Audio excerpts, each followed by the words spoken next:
Welcome back to the Scavenge-ology podcast. This is your host. So excited to have you here. It's Elena. Can't wait to do another ingredient label deep dive with you today. I have really been enjoying this series, and I hope that you have as well. It's been really educational just to dive into some ingredients that we frequently see on products and ingredient labels that we may not know too much about or how they affect our bodies, especially because in this day and age, we're so accustomed to picking the easy and quick way out, what's most convenient, without really paying attention to how those things can affect our health. So I'm really excited to dive in today for another deep dive. And today we're going to be covering acesulfame potassium, aka aspartame. It's a very commonly used sugar substitute, which we did cover back in our sugar substitute and natural sweetener blog post and episode, which you can go back and read more or listen to. And we are really excited to dive more into the topic today. So artificial sweeteners are a huge pass here at Primal Rock. So as I always reference in these episodes, our banned ingredient list spans several banned ingredients that we do not allow in any of our products that we offer on the Primal Rock site. You can visit the Primal Rock Grocery House site at primalrockgroceryhouse.com. We also have that in the description below.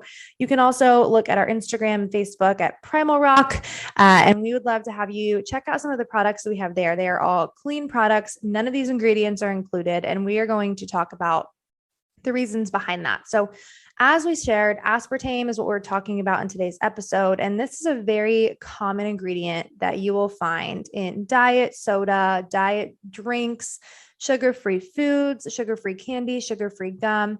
Basically, if it says sugar-free, there's a pretty good chance you'll find aspartame on the ingredient list. Since it's so common, people really overlook the dangers of consuming this product. Some people don't think that it is dangerous to consume for our bodies or bad for our bodies, but we're going to go into why aspartame may be getting such a bad rep. You may recognize the names NutraSweet or Equal in those little packets you find at restaurants on the table to sweeten your tea or your coffee or your drink.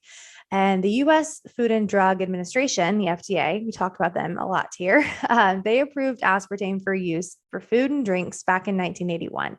So aspartame contains 4 calories per gram, very similar to sugar, but it is 200 times sweeter than sugar. So you can use a lot less of it to get the same sweetness than you would with sugar. So you may be thinking, common sense. Why do people want to use this? It's because you can consume less calories, less carbs, which some people think is beneficial, but sometimes it's definitely not when you're going to pay for the products and the ingredients that you're putting into your body. So a 2017 review of latest research found no evidence that artificial sweetener was even effective for weight management, but that is a big reason people want to use and opt for diet drinks, diet sodas, and things like that. There's also so many studies and things we're going to get into of how using sugar substitutes actually makes you crave sugar more. You can also read more about this, like I shared in our previous post about artificial sweetener, but we are going to dive in to all of the details.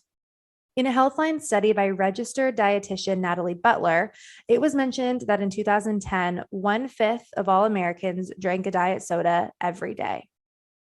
However, news reports over the last few decades have showed that aspartame causes or increases the risk of all of these headaches, dizziness, seizures, depression, attention deficit, hyperactivity disorder, Alzheimer's disease, multiple sclerosis, cancer, lupus, and congenital disabilities. So that is really crazy that all these news reports are making these connections, right? So obviously, when you have news reports coming out with these studies and experiences from different people, someone has to step up and do a study. Someone has to step up and find some science behind what these people are claiming.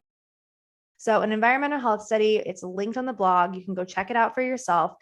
Dove into these growing rumors of cancer links. So cancer is not a term you want to play around with, especially when you're saying an ingredient can be considered a cause for cancer. So the Ramazzini Institute reported back in 06 and 07 that aspartame caused increases in malignant or cancerous tumors in multiple organs in rats and mice. So an increased cancer risk was seen even at low exposure levels approaching the acceptable daily intake. We've talked about this, the daily values of, different ingredients they say that you can consume, but how safe is that really? Because if someone is going, for all sugar-free products, they're probably way past that value that you're supposed to have per day. So prenatal exposures also caused increased malignancies in rodent offspring at lower doses than in adults. And this controversy fueled the fire in the growing case against these products. So additional studies have found that every time you eat or drink products containing aspartame, it increases your cortisol levels. And if you're not familiar with what that means, it's your stress hormone. So this alters the activity of the microbes that are responsible for breaking down your food in your digestive tract. So according to WebMD, it's thought that these changes can lead to weight gain and to insulin resistance. And so both of these things are very bad for people that have diabetes, specifically type 2 diabetes. These studies are proving that aspartame is really connected to all of these dangerous things. And you may be thinking, well, it's a study about rats. How can they have a study about rats and claim that this can be the same for humans? But I don't know about you, but anything that can cause, these type of symptoms in animals, I wouldn't even want to risk. So there's several common products that contain aspartame. You can see photos of these on our site, but Equal, like I shared, those little sugar packets that you find at restaurants, and then also diet soda, diet drinks, diet energy drinks, 0-calorie Gatorades, 0-calorie food, 0-calorie snacks. All of these things, flip over, read that ingredient label, and look for aspartame. You will more often than you expect find it. It's really clear that with these risks, cancer and the risks that it poses for people that are already diagnosed with diabetes or will be diagnosed with diabetes, and then more common symptoms, even, getting a headache after you consume something, or learning that as you drink more and more of this diet drink, you're craving it almost like an addiction. It's affecting these chemicals in your brain.